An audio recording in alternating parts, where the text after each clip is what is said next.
السلام علیکم، میرے چینل سچی کہانیاں میں خوش آمدید۔ امید کرتی ہوں کہ آپ سب خیریت سے ہوں گے۔ آج کی کہانی انتہائی دلچسپ اور خوفناک ہے، لیکن اس سے پہلے کہ میں کہانی کا باقاعدہ آغاز کروں، آپ سے ایک گزارش ہے کہ میرے چینل کو لائک کیجیے، سبسکرائب کیجیے اور بیل آئیکن کو کلک کر لیجیے تاکہ آپ کو میری کہانیوں کا نوٹیفیکیشن بر وقت ملتا رہے۔ تو چلیں شروع کرتے ہیں آج کی کہانی۔ نواز کا رویہ میرے ساتھ شروع ہی سے اتنا ظالمانہ تھا کہ میں بتا نہیں سکتی تھی، اور آخرکار ایک دن اس نے وہ الفاظ کہہ دیے جن سے مجھے بہت خوف آتا تھا، یعنی میں تمہیں طلاق دیتا ہوں۔ یہ وہ الفاظ تھے جو میرے اعصاب پر بجلی بن کر گرے۔ مجھے اپنے کانوں پر یقین نہیں آ رہا تھا۔ میں خود موت کی دعائیں مانگتی تھی، لیکن طلاق بدنامی کا ایک ایسا ٹیکا ہے جو ہمارے معاشرے میں موت سے بھی بھیانک ہے۔ نواز تو اتنا کہہ کر باہر چلا گیا، لیکن مجھے ویرانی اور گمراہی کے ایک ایسے کنویں میں دھکیل گیا جہاں سے نکلنے کا کوئی راستہ نہیں تھا۔ میں فوراً سے اپنے کمرے میں آ گئی اور بستر پر اوندھی گر کر اپنی قسمت کا ماتم کرنے لگی۔ بہت دیر تک میری آنکھیں برستی رہیں۔ ازدواجی زندگی کے 7 تلخ سال میری آنکھوں کے سامنے گھوم گئے۔ سسرال میں ایک لمحہ بھی میں نے سکون کا نہیں گزارا۔ ساس کے حکم، سسر کی خدمت اور نندوں کی چکنی چپڑی باتیں سن سن کر میں تنگ آ چکی تھی۔ نواز سارا دن باہر جوا کھیل کر رات کو شراب کے نشے میں دھت گھر آتا۔ انہیں تو منع کرنے والا کوئی بھی نہیں تھا۔ صبح ہوتے ہی وہ مجھ پر احکامات صادر کر دیا کرتے تھے۔ تکلیف کا سارا کام کاج صرف میرے ہی ذمہ تھا۔ یہاں کوئی ایک فرد بھی ایسا نہیں تھا جو میرا ہمدرد ہو۔ مجھے تکلیف دے کر ایک روحانی خوشی ہی ملتی تھی۔ مار پیٹ اور گالم گلوچ تو ان لوگوں کا شیوا تھی۔ نہ جانے کس وقت کہاں وہ نشے میں دھت پڑا رہتا تھا۔ یہی سوچ کر میں روز رونے لگتی تھی۔ یا خدا، مجھے میری ماں کے ساتھ ہی کیوں نہیں بلا لیا اس دنیا سے؟ میں یہاں رہنا نہیں چاہتی۔ بہت دیر تک میں یوں ہی بے سود پڑی رہی۔ تھوڑی دیر بعد ذہن کو کچھ سکون ملا تو میں نے ایک فیصلہ کیا۔ مجھے جینے کا کوئی حق نہیں، مجھے مر جانا چاہیے۔ ہاں، مجھے مر جانا چاہیے، میں نے خود سے ہم کلام ہوتے ہوئے کہا اور سائڈ ٹیبل کی دراز کھول لی جس میں نشاور ادویات موجود تھی۔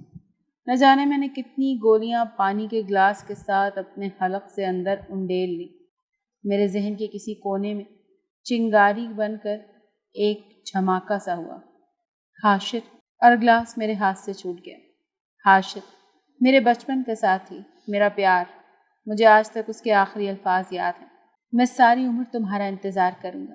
ہاں نگینہ، تمہیں آنا ہوگا، میرے لیے آنا ہوگا، اپنے پیار کے لیے آنا ہوگا۔ میں تمہارا انتظار مر کر بھی کروں گا۔ حاشر ہمارے محلے میں رہتا تھا۔ بچپن سے جوانی تک وہ ہر پل میرے ساتھ رہا۔ ہم اکٹھے کھیلتے، اکٹھے پڑھتے، غرض ہر کام ساتھ ہی کرتے تھے۔ جوانی کی دہلیز پر قدم رکھا تو ابا نے حاشر سے ملنے پر پابندی لگا دی، لیکن اتنا طویل عرصہ تو جانور بھی ساتھ رہیں تو مانوس ہو جاتے ہیں۔ ہم تو پھر انسان تھے۔ پیار کی کلی ہمارے دلوں میں کھل چکی تھی۔ حاشر بہت خوبصورت اور کڑیل جوان تھا۔ خوبصورتی میں بھی کم نہیں تھی۔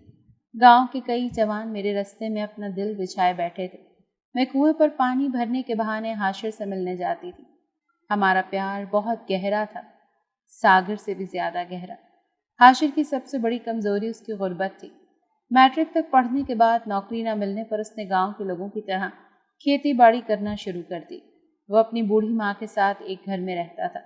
میرا باپ دولت کا رسیا تھا۔ چاہے انسان جیسا بھی ہو، دولت میرے باپ کو اپنی طرف کھینچ ہی لیتی تھی، اور اسے دوسرے انسان کے عیب بھی خوبیاں نظر آتے تھے۔ میرا باپ جہاں دولت کا شیدائی تھا، وہیں اس کی دوسری بری عادت تھی نشہ۔ وہ رات کو باقاعدگی سے نشہ کر کے سوتا تھا۔ جوا بھی خوب کھیلتا تھا۔ اکثر ہمارے گھر رات تک لوگ بیٹھے رہتے تھے۔ جوا اور شراب کی محفلیں جمتی تھیں۔ میں گھر سے کم ہی نکلتی تھی۔ شام کو ہی ضرورت کی اشیاء اپنے کمرے میں لے آتی اور دروازہ بند کر لیتی تھی۔ نواز امیر باپ کا ایک انتہائی خودسر اور ضدی بیٹا تھا۔ لاڈ پیار نے اسے اتنا گرا دیا تھا کہ وہ جوا کھیلتا اور شراب پیتا، اور ہمارے گھر تو باقاعدگی سے جوا کھیلنے آتا تھا۔ نہ جانے کیسے اسے میرے بارے میں معلوم ہو گیا اور اس نے مجھے دیکھنے اور ملنے کی ضد پکڑ لی۔ ایک روز رات کو مجھے پیاس محسوس ہوئی پانی کے جگ کی طرف دیکھا تو وہ پہلے ہی خالی ہو چکا تھا۔ میں نے جگ اٹھایا اور دروازہ کھول کر باہر چلی گئی۔ برآمدے میں پڑے ہوئے گھڑے سے پانی جگ میں انڈیلا اور جو ہی مڑی پیچھے ایک اجنبی کو دیکھ کر رک گئی۔ رات کے اس پہر میرے سامنے ایک اجنبی کھڑا تھا، چہرے مورے سے امیر زیادہ دکھائی دے رہا تھا۔ میں نے فوراً ہی اس کی نظروں کی آلودگی کو محسوس کر لیا اور اپنا دوپٹہ ٹھیک کر لیا۔ ہمیں یوں ہی پیاسا لوٹا دو گی کیا؟ اس نے سرگوشی کی۔ پانی سامنے موجود ہے، پی لو۔ میں نے اسے دیکھے بغیر فوراً سے جواب دیا، ارے میری پیاس تو پانی سے نہیں بجھے گی، اور وہ میرے بالکل سامنے آ گیا۔ پانی کا جگ میرے ہاتھ سے چھوٹ گیا اور ایک زوردار تھپڑ کی آواز فضا میں گونج کر رہ گئی۔ میں اسے دھتکار کر اپنے کمرے میں آ گئی۔ اس نے پیچھے سے کہا، تیرا یہ غرور خاک میں نہ ملا دیا تو میرا نام بھی نواز نہیں۔ ابا نہ جانے کہا تھا کہ اسے کسی کی آواز ہی نہ آئی۔ بہرحال اس واقعے کے بعد نواز نے مجھے بہت پریشان کیا، کبھی گھر سے باہر تو کبھی گھر آ کر، اور کبھی تو مدرسے جاتے ہوئے بھی۔ ایک مرتبہ تو اس نے 3-4 گنڈوں کے ساتھ مل کر مجھے ایک ویران گلی میں روک لیا۔ اگر حاشر وقت پر نہ پہنچتا تو نہ جانے وہ خبیث لوگ کیا کرتے۔ باپ کو جب بھی میں نے نواز کے بارے میں کچھ کہنا چاہا تو اس نے الٹا مجھ پر ناراض ہوا اور غصہ بھی کرنا شروع کر دیا، کیونکہ نواز ہر روز اسے بہت روپے دیتا تھا، وہ اسے خوش رہے، جبکہ حاشر اور میں الگ پریشان تھے کہ اب کیا ہوگا۔ حاشر نے مجھے کئی مرتبہ بھاگنے کا مشورہ دیا، لیکن میں ٹالتی رہی۔ کیا پتہ قسمت میں ہمارا ملاپ لکھا ہو، ایسے ہی بھاگ کر بدنامی کیوں مول لیں۔ لیکن شاید یہی میری سب سے بڑی غلطی تھی، میں حاشر کے ساتھ بھاگ جاتی تو بہتر تھا۔ بہرحال نواز نے مجھے اپنانے کی ضد پکڑ لی، اور اس جیسے امیر زادے کے لیے کچھ بھی تو مشکل نہیں تھا۔ میرے ابا کی جیب خوب اچھی طرح گرم کری اور میرا نکاح میرے ابا نے اس کے ساتھ پڑھوا دیا۔ میں ہی جانتی تھی کہ یہ کڑوا گھونٹ میں نے کیسے پیا ہے۔ ابا نے مجھے میری مری ہوئی ماں کا واسطہ دیا، بلکہ اپنی پگ بھی میرے قدموں میں ڈال دی۔ باپ چاہے جیسا بھی ہوتا، باپ ہی تو ہوتا ہے، اور بیٹی اپنی جان تو دے سکتی ہے لیکن اپنے باپ کی عزت کا سودا نہیں کر سکتی، اور باپ ہی کی عزت کے لیے میں نے اپنے پیار کی قربانی دے ڈالی اور نواز سے شادی کر لی۔ مجھے آج بھی یاد ہے جب آخری مرتبہ میں حاشر سے ملنے کنویں پر گئی تھی، اس نے مجھے صرف اتنا کہہ کر رخصت کیا کہ نگینہ، میں ساری زندگی تمہارا انتظار کروں گا، مر کر بھی انتظار کروں گا۔ وعدہ کرو نگینہ کہ تم ضرور آؤ گی۔ اس کی آنکھوں میں آنسو تھے۔ میرے ضبط کے بندھن بھی جواب دے گئے اور اپنے آنسو اس سے چھپانے کے لیے منہ دوسری طرف پھیر کر صرف اتنا ہی کہہ سکی، شاید۔ اور اب جب حالات نے مجھے اس موڑ پر پہنچا دیا تھا، میں اپنی زندگی ختم کر دوں، تو مجھے حاشر کا خیال آ گیا۔ میں نے ضرورت کا سامان باندھا اور اپنے آبائی محلے کی طرف چل پڑی۔ رکشے والے کو بھاٹی پور کے چلنے کی طرف کہا، اور تقریباً 1.5 گھنٹے کی مسافت کے بعد میں اپنے محلے میں تھی۔ سب کچھ ویسے کا ویسے تھا۔ تقریباً 8 سال کے بعد میں یہاں آئی تھی۔ بیتے زمانے اور حاشر کو یاد کر کے میری آنکھوں میں آنسو ہی آنسو تھے۔ میں نے اپنی گلی کی طرف قدم بڑھائے۔ موڑ پر کسی عورت نے زوردار ٹکر لی اور ہم دونوں گر پڑے۔ نہ جانے وہ کہاں سے بھاگ کر میرے سامنے آ گئی تھی۔ میں نے خود کو سنبھالا، ہم دونوں اٹھ کر کھڑی ہوئی، لیکن یہ کیا؟ میں اس کے چہرے کو دیکھ کر ساکت ہو گئی۔ وہ تو حاشر کی امی تھی۔ آنٹی، کیا ہوا ہے آپ کو؟ اور یہ آپ نے حلیہ کیا بنا رکھا ہے؟ اس کا حلیہ تو واقعی پاگلوں سے کم نہ تھا۔ میلے کچیلے کپڑے جو جگہ جگہ سے پھٹ چکے تھے، بکھرے ہوئے بال، چہرے پر ویرانی اور وحشت۔ وہ مجھے گھورنے لگی اور چند لمحوں کے بعد اس خاموشی کو زوردار قہقہے نے توڑا۔ تم وہی ہو نا، شہزادی جس سے شہزادے نے پیار کیا تھا؟ ہاں تم وہی ہو۔ مجھے دیکھو، میں ملکہ عالیہ ہوں۔ ہاں، ملکہ ہوں۔ یہ سارا گاؤں میری ملکیت ہے، پر میرا بیٹا نہ جانے کہاں چلا گیا۔ دیکھو نا، اپنی ماں سے بھی کوئی ناراض ہوتا ہے بھلا۔ لیکن خیر، تم فکر نہ کرو، میں اسے ڈھونڈ کر لاؤں گی، ضرور ڈھونڈ کر لاؤں گی۔ ہاں، تم جانا نہیں۔ اچھا، تم جانا نہیں، میں ابھی اسے ڈھونڈ کر لاتی ہوں۔ میں ابھی اسے ڈھونڈ کر لاتی ہوں۔ گلی میں تیزی سے دوڑتی ہوئی وہ دور چلی گئی، جبکہ میں وہیں کھڑی ہو کر سوچنے لگی کہ یہ سب کیا ہے۔ بہرحال میں حاشر کے گھر کی طرف دوبارہ چل پڑی، لیکن وہاں پہنچ کر مجھے مایوسی کا سامنا کرنا پڑا، کیونکہ دروازہ بند تھا۔ میں نے حاشر کے ساتھ والے گھر کا دروازہ کھٹکھٹایا، جہاں ہماری دور کی رشتہ دار نذیرہ خالہ رہتی تھی۔ میں اکثر ان کے گھر جاتی تھی۔ دروازہ خالہ نے خود ہی کھولا اور مجھے دیکھ کر حیران رہ گئی۔ ارے نگینہ بیٹی، تم زندہ ہو؟ اور آگے بڑھ کر مجھے گلے سے لگا لیا۔ آؤ آؤ، اندر آؤ۔ بیٹا کیسی ہو؟ ہم تو سمجھے تھے کہ تم مر چکی ہو۔ نہیں خالہ، اس نے مجھے موت سے بھی بھیانک سزا دے دی، اور میں نے شادی لے کر طلاق تک کے واقعات مختصر خالہ کو سنا دیے۔ پھر ذرا توقف کے بعد میں نے پوچھا، خالہ مجھ پر جو بیتی سو بیتی، تم یہاں کا حال بتاؤ۔ میں نے ابھی حاشر کی ماں کو دیکھا تھا، انہیں کیا ہو گیا؟ اور حاشر کے گھر پر تالا کیوں لگا ہوا ہے؟ جواب میں خالہ نے ایک سرد آہ بھری اور بولی، ہائے ہائے کیا بتاؤں بیٹی، اس کے گھر پر تو جیسے قیامت ہی ٹوٹ پڑی۔ کیوں خالہ، کیا ہوا؟ میں نے حیرانی سے پوچھا۔ بیٹا تم تو پیا گھر جا بیٹھی، نہ پوچھو ان کے معصوم ماں بیٹوں کے ساتھ کیا ہوا۔ خدا کے لیے خالہ جلدی بتائیے نا، کیا ہوا ہے؟ اور حاشر کہاں ہے؟ میں نے بے قراری سے پوچھا۔ حاشر، وہ اب اس دنیا میں نہیں ہے، خالہ بولی اور میرے منہ سے چیخ نکل گئی۔ کیا؟ ہاں بیٹی، تمہاری شادی کے کچھ عرصے بعد ہی ان کے گھر رات کے اندھیرے میں چور گھس گئے تھے۔ بیچاروں کے پاس جو بھی تھا وہ لے گئے۔ حاشر کی ماں کے ساتھ انہوں نے بدتمیزی کی تو حاشر سے رہا نہ گیا، اور اس نے چوروں کے سردار کو گریبان سے پکڑ کر مارنا شروع کر دیا۔ اس دوران ایک دوسرے چور نے 6 کی 6 گولیاں حاشر کے سینے میں اتار دیں۔ حاشر کی ماں، جس کے لیے اس کی کل کائنات اس کا بیٹا تھا، وہ اپنے بیٹے کی موت برداشت نہ کر سکی اور اپنا ذہنی توازن کھو بیٹھی۔ اب بیچاری سارا دن گلیوں اور سڑکوں پر اپنے حاشر کو تلاش کرتی رہتی ہے۔ خالہ نے تو سب کچھ بتا دیا، لیکن میں تو جیسے سکتے میں آ گئی اور بچوں کی طرح دھاڑے مار مار کر رونے لگی۔ نہیں نہیں خالہ، کہہ دو یہ سب جھوٹ ہے، حاشر نہیں مر سکتا۔ اور اس کے بعد مجھے یاد نہیں کہ کیا ہوا۔ میں بے ہوش ہو کر خالہ کی گود میں گر پڑی۔ ہوش آئی تو خالہ ہی قریب تھی۔ شکر ہے خدا کا کہ تمہیں ہوش آ گیا بیٹا، اب کیسی طبیعت ہے؟ میں نے مصنوعی مسکراہٹ چہرے پر سجاتے ہوئے کہا۔ بہتر۔ اور خالہ اٹھ کر باورچی خانے میں جانے لگی۔ میں نے انہیں روکا۔ خالہ کیا بات ہے؟ وہ مجھے دیکھتے ہوئے بولی، بیٹا تم بہت اداس ہو۔ خالہ میں حاشر کے گھر جانا چاہتی ہوں۔ اور ان کی آنکھیں حیرت اور خوف کے ملے جلے تاثر سے پھیل گئیں۔ کیا؟ ہاں خالہ، میں ادھر جانا چاہتی ہوں۔ میں نے دوبارہ کہا۔ نہیں بیٹی، ایسی باتیں مت کرو۔ حاشر کی موت اور اس کی ماں کے پاگل پن کے بعد ان کا گھر سنسان ہو گیا تھا، اور وہاں سے طرح طرح کی آوازیں آتی ہیں۔ کبھی رات کے اندھیرے میں کوئی ہنستا ہے تو کبھی کوئی رو پڑتا ہے۔ کئی مرتبہ محلے کے لوگوں نے اسے کرائے پر دینے کی بھی کوشش کی، لیکن کوئی وہاں ایک رات سے زیادہ ٹک نہیں سکتا۔ بیٹا وہاں تو بھوتوں کا بسیرا ہو گیا ہے۔ لیکن خالہ، بیٹی نہیں، تم ادھر مت جانا، بھول کر بھی مت جانا۔ کچھ بھی ہو خالہ، میں ادھر ایک مرتبہ ضرور جاؤں گی، میں نے کھڑے ہوتے ہوئے کہا۔ میں تو ویسے بھی اپنی زندگی سے مایوس ہو چکی ہوں۔ ایک ہی امید کی کرن تھی اور وہ بھی بجھ گئی۔ اب میں زندہ نہیں رہنا چاہتی۔ میں وہاں ضرور جاؤں گی۔ اور میں چادر لیے بغیر باہر دوڑ پڑی۔ رات کے 10 بجے کا وقت تھا۔ خالہ شاید میرے پیچھے اس لیے نہیں آئی کہ وہ خود کوئی مصیبت مول نہیں لینا چاہتی تھی۔ میں دن کے وقت خالہ کے گھر آئی تھی اور اس وقت رات کے 11 بج رہے تھے۔ خالہ نے سوچا ہوگا کہ اپنے شوہر سے میرے آنے کی بات چھپا لیتی، جیسے کچھ ہوا ہی نہیں اور اس میں کوئی حرج بھی نہیں تھا۔ میرا ان سے کیا لینا دینا، بلکہ میں تو الٹا ان پر بوجھ بن جاتی۔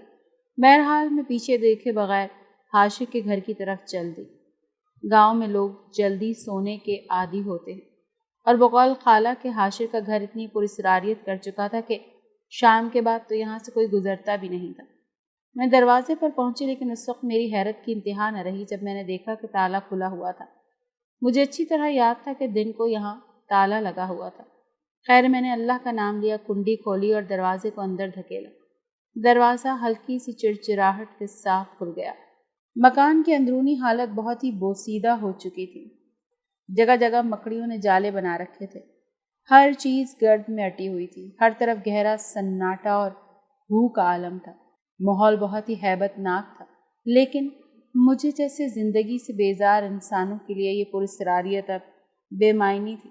میں حاشر کے کمرے کی طرف قدم بڑھانے لگی، جس کا دروازہ کھلا ہوا تھا اور روشنی چھن کر برآمدے میں آ رہی تھی، جس سے اندازہ ہو رہا تھا جیسے اندر لائٹ چل رہی ہے۔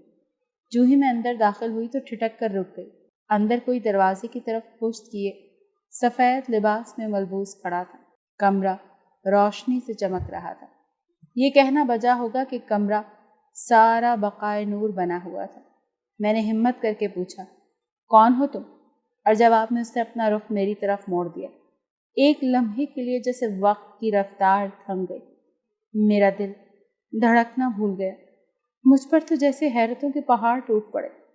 آنکھوں پر یقین نہیں آیا کہ یہ حقیقت ہے یا خواب۔ میرے سامنے میرا پیار حاشر کھڑا مسکرا رہا تھا۔ میں 2 قدم پیچھے ہٹ گئی۔ مجھے پہلی مرتبہ خوف محسوس ہوا، کیونکہ خالہ کے بقول حاشر تو 8 سال پہلے ہی مر چکا تھا۔ تو پھر وہ یقیناً حاشر تھا جو ہو بہو وہی تھی۔ میری آنکھیں دھوکہ نہیں کھا سکتی۔ میں نے وہاں سے بھاگنے کا ارادہ کیا، لیکن میرا قدم جیسے زمین نے پکڑ لیا۔ تم آ گئی ہو نگینہ، تم آ گئی۔ میں نے کہا تھا نا کہ تمہیں لوٹنا ہوگا، میرے لیے، اپنے پیار کے لیے۔ اس کی آواز جلترنگ میرے کانوں میں کسی ساز کی طرح بجنے لگی۔ مجھے یہ سب ایک خواب لگ رہا تھا۔ دیکھو نا نگینہ، مجھے دیکھو، میں تمہارا اسلم، تمہارا پیار، تمہارا میرا پیار کتنا گہرا ہے۔ میں آج تک تمہارا انتظار کر رہا ہوں۔ لیکن خالہ نے تو کہا کہ تم مر گئے ہو۔ ہاں، وہ صحیح کہہ رہی ہیں۔ میں آج سے 8 سال پہلے قتل کر دیا گیا تھا۔ یہ دنیا بڑی ظالم ہے، پیار کرنے والوں کو کبھی ملنے نہیں دیتی۔ پہلے تمہارے ابا نے مجھ سے تمہیں چھین لیا، اور پھر دنیا والوں نے مجھ سے میرا جسم بھی چھین لیا تاکہ میں تمہارا انتظار نہ کر سکوں۔ لیکن میں نے کہا تھا نا کہ مر کر بھی تمہارا انتظار کروں گا۔ پھر تھوڑے وقفے کے بعد دوبارہ بولا، ازل سے یہ دنیا پیار کی دشمن ہے، لیکن جیت پھر بھی پیار کی ہوتی ہے۔ دنیا نے میرا مادی جسم چھین لیا، لیکن میری روح نہ چھین سکے۔ پیار تو نام ہی روحانی سمندر کا ہے۔ دیکھو، میرا انتظار ویسے ہی برقرار رہا، اور آج تم آ ہی گئی۔ میری آنکھوں میں آنسو آ گئے۔ اف خدایا، حاشر کے لیے میں سب کچھ چھوڑ سکتی تھی۔ میں وہیں چوکھٹ پر بیٹھ گئی اور رونے لگی۔ مت رو نگینہ، آج تو مجھے اتنے عرصے کے بعد قرار آیا ہے تمہیں دیکھ کر، اور تم رو رہی ہو۔ اور میں اس کا چہرہ دیکھنے لگی۔ نگینہ، آج میرا وقت ختم ہوا، میرا انتظار ختم ہوا، مجھے قرار آ گیا۔ اب میں جا رہا ہوں ہمیشہ کے لیے۔ نہیں حاشر، نہیں، تم نہیں جا سکتے مجھے چھوڑ کر۔ دیکھو نا میری طرف، میں تم سے بچھڑ کر کیسی ہو گئی، مجھ پر کیا بیتی ہے، تم جانتے ہو کیا؟ نواز نے میرا کیا حشر کیا، تمہیں معلوم ہے کیا؟ اس نے مجھے طلاق دے کر اپنی زندگی سے الگ کر دیا۔ اب میں کہاں جاؤں گی؟ میں تو خودکشی کرنے لگی تھی، لیکن تم سے کیے ہوئے وعدے کی وجہ سے یہاں لوٹ آئی۔ تم اکیلے نہیں جاؤ گے حاشر، میں تمہیں نہیں جانے دوں گی، میں تمہارے ساتھ جاؤں گی۔ مجھے بھی ساتھ لے چلو حاشر، اس ظالم دنیا سے بہت دور۔ میں ایک ہی سانس میں سب کچھ کہہ گئی۔ نہیں نگینہ، قدرت نے شاید ابھی تک ہمارے نصیب میں ملاپ نہیں لکھا۔ تمہیں جینا ہے، جاؤ، میری بوڑھی ماں کو سنبھالو۔ تمہیں تمہارے پیار کا واسطہ، مجھے مت روکو، مجھے بہت تکلیف ہوگی، مجھے جانا ہے۔ خدا نے چاہا تو ہم پھر ملیں گے۔ اور نواز نے تمہارے اوپر ظلم کیا، تمہیں اذیت سے ہمکنار کیا، تمہاری ہنستی مسکراتی آنکھوں کو آنسوؤں کا سمندر بنا دیا، تمہارے گنگناتے ہونٹوں سے تبسم چھین لیا، تمہیں دکھ مصیبت کی عمیق گہرائی میں دھکیل دیا۔ تمہاری آنکھوں میں اس کے دیے ہوئے آنسو میرے لیے ناقابل برداشت ہیں۔ میں نواز کی زندگی بھی ویران کر دوں گا، بلکہ آج اس کی زندگی کی آخری رات ہے۔ تم دعا کرنا۔ اور وہ منہ موڑ کر کمرے کے عقبی دیوار کی طرف چل پڑا۔ حاشر، حاشر، میں چیخ پڑی اور اٹھ کر اس کے پیچھے دوڑ پڑی۔ حاشر، خدا کے لیے ایک بار، صرف آخری بار مجھے دیکھو، پلیز حاشر، مجھے دیکھو نا۔ وہ دیوار کے بالکل قریب پہنچ چکا تھا۔ اچانک اس نے میری طرف اپنا رخ کیا اور اس کا چہرہ آنسوؤں سے تر تھا۔ وہ بہت مشکل سے اپنے آنسو روک رہا تھا۔ اس نے ہاتھ فضا میں بلند کیا اور لہراتے ہوئے بولا، خدا حافظ۔ پھر روشنی کا ایک جھماکا سا ہوا اور حاشر کا وجود ہوا میں تحلیل ہو گیا۔ آج اس بات کو 16 سال کا عرصہ گزر چکا ہے۔ میں تقریباً 10 سال تک حاشر کی ماں کی خدمت کرتی رہی۔ وہ نیم پاگل سے کافی حد تک بہتر ہو گئی تھی۔ میں آج بھی اپنی موت کا انتظار کر رہی ہوں کہ کب یہ زندگی میرا ساتھ چھوڑے اور میں حاشر سے مل سکوں۔ اب میں حاشر کے گھر میں اکیلی تنہا رہتی ہوں۔ لوگ کہتے ہیں کہ انہیں اندھیروں سے خوف آتا ہے، لیکن مجھے اندھیروں سے محبت ہے۔ مجھے اس ویرانی سے کوئی خوف نہیں آتا۔ اور ہاں، اس نے جاتے جاتے نواز کا خوفناک ایکسیڈنٹ کروا دیا اور نواز کی دونوں ٹانگیں اس میں ضائع ہو گئیں۔ اب وہ بھی اسی تکلیف سے گزر رہا ہے جس تکلیف سے کبھی میں گزرتی تھی۔ آج وہ بھی تنہا اپنے گھر میں ایک چارپائی پر پڑا رو رہا ہے، سسک رہا ہے، اور میں یہاں پر صرف حاشر سے ملنے کے لیے اپنی زندگی کے دن گن رہی ہوں۔ آپ دعا کریں کہ اللہ میرے حق میں آسانی کرے اور جو پیار مجھے جیتے جی نہ مل سکا وہ مر کر مل جائے، کیونکہ مجھے معلوم ہے کہ حاشر آج بھی میرا انتظار کر رہا ہوگا۔